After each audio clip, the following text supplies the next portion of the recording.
difficile de se promener dans Alger sans trouver des gens qui veulent dialoguer. Et ici, il y a devant moi Ismet.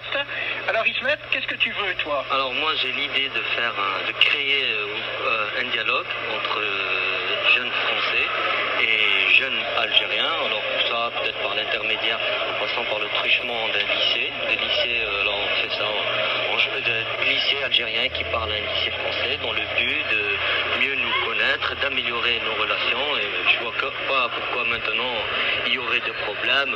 Moi-même, je suis issu de la génération après 62 et les gens avec qui je dialoguerai n'auront pas connu aussi la période de guerre. C'est ça, il n'y a pas eu de sang entre vous? Non, il n'y a pas eu de sang, aucune séquelle. Bon, il y a une histoire qui est commune.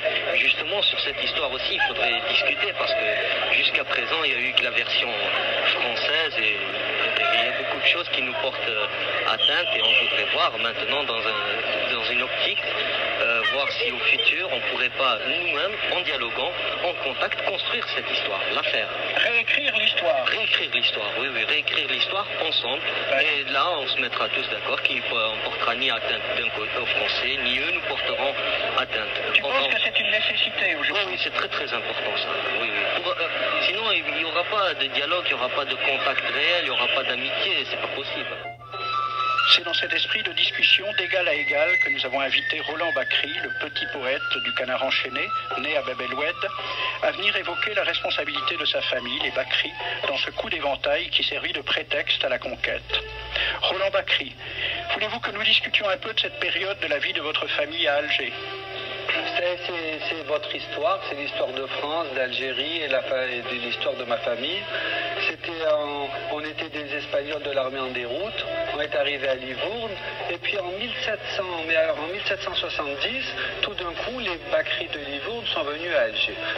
C'était des grands banquiers, des grands marchands de blé, et on nous appelait les rois d'Alger parce qu'on était très importants.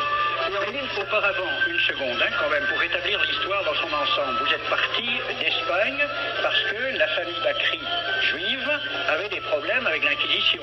Ben oui, parce que tous les juifs de l'époque, ou on devenait catholique, et ma mère elle aurait jamais accepté, ou alors on restait juif mais on foutait le camp. Alors on est allé à Livourne. Mais avant vous viviez, c'est pour établir un certain point d'histoire comme ça, avant vous viviez très bien avec les musulmans en Espagne. Ah, de toute façon, Bakri, même à Alger, on nous appelait les Ben Sahot. Je ne sais pas ce que ça veut dire en arabe, mais nous, les Bakri, ça existe aussi en arabe, quoi. Moi, je suis un judéo-arabe. Je ne sais pas ce que ça veut dire, mais enfin, moitié juif, moitié arabe, et maintenant moitié français. On est trois moitiés. Alors, c'est pour dire, donc, on était des Ben Sahot, je ne sais pas pourquoi, et puis Bonaparte, comme il voulait faire sa campagne d'Égypte, il avait besoin de blé. Et donc, il s'est adressé au dé Hussein, le dé turc. Et il a dit qu'il voulait acheter pour 14 millions de francs or de blé pour que Bonaparte puisse aller à la campagne d'Égypte. Auparavant donc, rétablissons aussi un point d'histoire, l'Algérie n'était pas une région tellement déserte et sauvage, puisqu'elle pouvait se permettre de vendre des quantités assez considérables de blé à la France. Le dé Hussein n'arrivait pas à récupérer 14 millions de francs or. La France devait de l'argent au dé d'Alger. C'est ça. Et au Bakri, bien sûr, puisque nous, on était les mandataires. Alors, M. Roland Bakri, c'est Bakri qui a obtenu les créances et qui est parti les présenter en France dans l'espoir de se faire payer par le gouvernement français les dettes datant de cette commande faite par Bonaparte en 1795. En 1795 et qui, en 1827, n'est toujours pas payée. Toujours pas. Alors, donc, le consul de France reçoit mission d'aller voir le dé, ou c'est le dé qui lui demande de venir le voir? Non, c'est pareil, sur un bourricot, et il monte les petites rues de la Casbah, avec des poternes, des lanternes, enfin tout ce que vous connaissez la Casbah d'Alger. Hein, et il arrive au palais qu'on a appelé par la suite le palais de l'Éventail. Vous connaissez, dans la Casbah, il y a le palais de l'Éventail, du coup d'Éventail. Bref, il arrive là-bas, et puis, d'abord, c'est mon frère, enfin tout ça, c'est toutes les salam alek d'usage, hein, et ça tourne vite à l'aigre.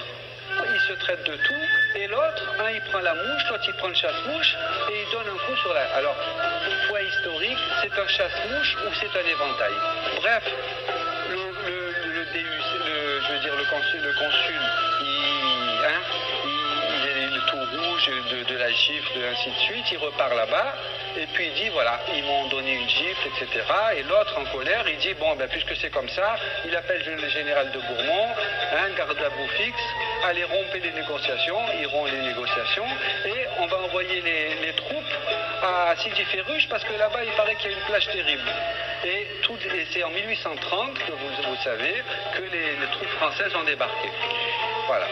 Monsieur Bacri, vous dites pour défendre l'honneur de vos aïeux que la dette française n'avait pas été réglée au dé.